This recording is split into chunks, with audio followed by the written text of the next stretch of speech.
Can you film an entire movie with just drones? That's kind of a question I kind of set out to answer when I started making this video. Now, it's important to note that the video you see here is shot with a drone, but my intention during this was not to film a movie, nor was it to make movie quality cinema. So this is just simply some footage I used to start answering that question. Later in this video, you'll see that I grab a gimbal and shoot the same scenery with a gimbal camera. So, there is a movie that is already going to be premiering in October that is shot entirely with drones. And as drones become more and more advanced, better cameras, more technology, and better pilots, we're only going to see more of this coming from drone creators. So again, you can see here, the camera's completely stable. Now there's a lot of movements that are unnatural and bad, but again, my intention while I was filming this originally when I was doing this drone flight was not to create a cinematic quality, but just to see if it was possible. So like here you see it's moving very fast, very smoothly, but there are some abrupt turns and things like that because at that time I had a different intention. It's also worth pointing out that this is entirely unedited, so I didn't cut anything here, I didn't add anything into it, I did not edit the colors. The only thing edited here is I removed the sound because no one wants the sound of the drone whirring in your ear the entire time you're trying to watch something. But how it can navigate, like it changes here in height and you know, instead of having to go up the rocks, it can just float right above it. It can turn smoothly and keep going. All in all, it completed this course in about 2 minutes and 30 seconds. While I was walking it, it took me closer to 6 or 7 minutes. So the drone is definitely faster at navigating terrain and keeping itself nice and still while doing it. Now again, there's some jerky movements here that a better pilot who actually flew with intention probably would have been able to remove, but again, that wasn't my intention, so I wasn't really thinking about it. Now you're going to see the camera change here, and we're going to move over to the gimbal. Now the first thing you're going to see is obviously everything is way different color. Again, this is because I didn't change anything on either of the cameras. The other one was just the natural how the drone films. This is just the camera and the automatic mode. And it is worth pointing out that of course these are on different days as well, so the sun shines a little bit different, but you'll see here like the greens aren't nearly as vibrant, but that is because I didn't do any time to do like any white balancing. I didn't do anything on the camera. I just simply put it in video mode, put it on the gimbal, and said let's walk through here and see what we can get. Now in the interest of full disclosure as well, it is worth pointing out this is my first time ever using the gimbal, so I'm still learning with it as well. I'm an amateur movie maker. I've moved into the amateur field as I'm trying to now start making videos and movies. I'm a little bit better of a drone pilot than I am a movie maker, so again, there will be some flaws here, but I don't think the flaws detract from the point that I think someday drones are going to be the way that movies are just completely shot.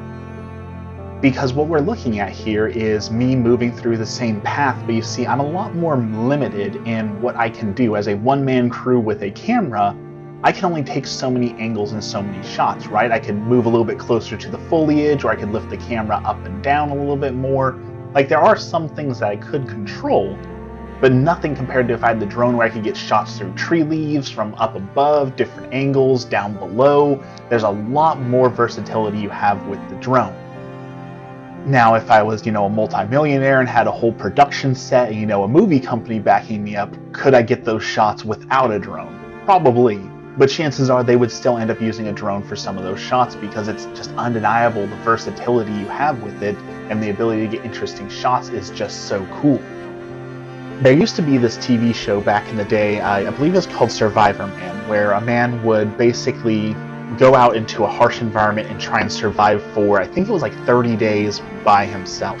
And the main gimmick of the show was that he was entirely by himself. So how he recorded it was he would go and like set up a camera 100 feet in front of him. Then he would walk towards that camera, then take the camera down, then move the camera back, 100 feet, and then walk away from it. And he would basically create all these different shots by filming and refilming and refilming and doing all that sort of thing.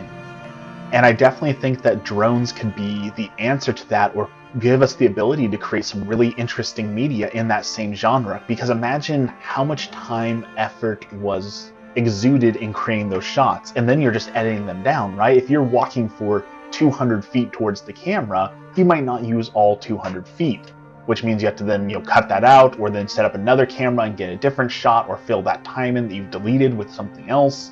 There's a lot of, I don't want to say waste, but we all know that when you're shooting a movie, you might film 2 hours but only use 10 minutes of the content, right?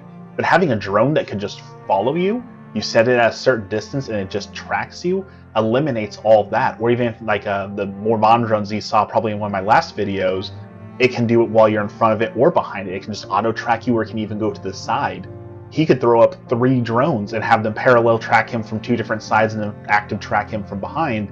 And all of a sudden you have all these unique shots constantly filming without having to go back and do it yourself, without having to do multiple takes. It is definitely a revolutionary thing, I think, that could change the way that we consume media, the way that we shoot media. There's a whole bunch of new ideas for new shows that can be done with drones that automatically follow you, or drones that can be flown into areas where you usually are. Also, going back to the talking of time, we're at about 6 minutes into the video now. Again, it took me about 2 minutes on the drone to walk this entire course, and we're coming at about 6 minutes, and I'm still not even complete with my first round around this course. So obviously the drone can go quite a bit faster than a person can, and they don't get tired.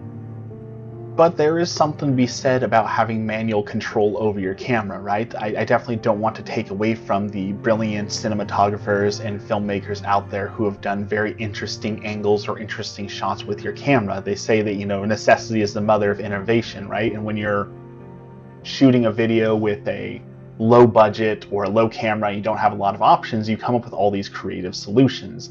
In fact, I think that's how special effects in the early days, before we had computers that made a whole lot of special effects, you had these really talented special effects artists who thought outside of the box. And that thinking outside of the box is what helped them to create industry crushing, beautiful special effects way before their time. I recently watched a piece on The Invisible Man, the really, really old movie, and how they created those special effects, and it was just mind-blowing that they created this, because nowadays you would just use green screens or computer generation, but they didn't have that technology available to them, so they had to find other ways to create the Invisible Man effect, and because of that, they made huge leaps and strides in the special effects arena. Or as we've talked about before, like on the Addams Family, where the set was completely pink because the entire show was shot in black and white. And of course, back in the time before we had color TVs, you had to shoot everything in black and white, and there was a purpose behind the color of those things. Even though the color didn't come through, different colors came through as brighter or darker black and whites or grays. So I think we're going to see the same things start to happen with drones, where people were super creative with their cameras and figuring out how to do things manually because that's what they had. Now that we have drones and drone photography and videography is really starting to bring up to a new level, we're going to start seeing people come up with unique ways to use your drone you didn't think of.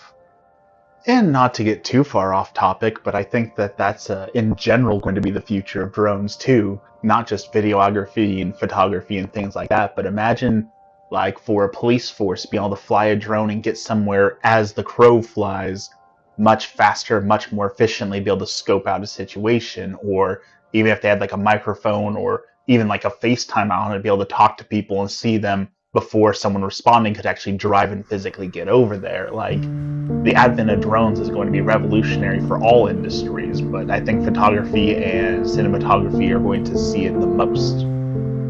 But to get back to the question at hand, could a movie be completely shot with drones? Again, we do see one movie already coming to, not theaters, I believe it's going to the London Film Festival in October, sometime this month. But I also know that there's quite a few people who won't consider that a movie unless it's got a theatrical release, or was made by Hollywood or something like that. So the question is, would a large company, would a Hollywood produced blockbuster movie be shot entirely on drones? Is that something we could see in the next few months, in the next few years, the next decade? I believe it's truly on the horizon. I still don't think Hollywood's going to be completely on board with it just yet. I don't think we're going to see a big blockbuster in the next year or two. But I would say before the end of the 2020 to 2029, before 2030, I think we'll see more movies shot entirely on drones, or at least a larger percentage of the movie shot on drones. As always, I appreciate you guys sitting through the entire video. Again, if you can like and subscribe, that greatly helps my channel. I definitely appreciate you all supporting the channel, and I look forward to doing another video like this, either comparing drone versus camera or gimbal versus drone. I really enjoy doing content like this. I hope to produce more. Have a blessed day.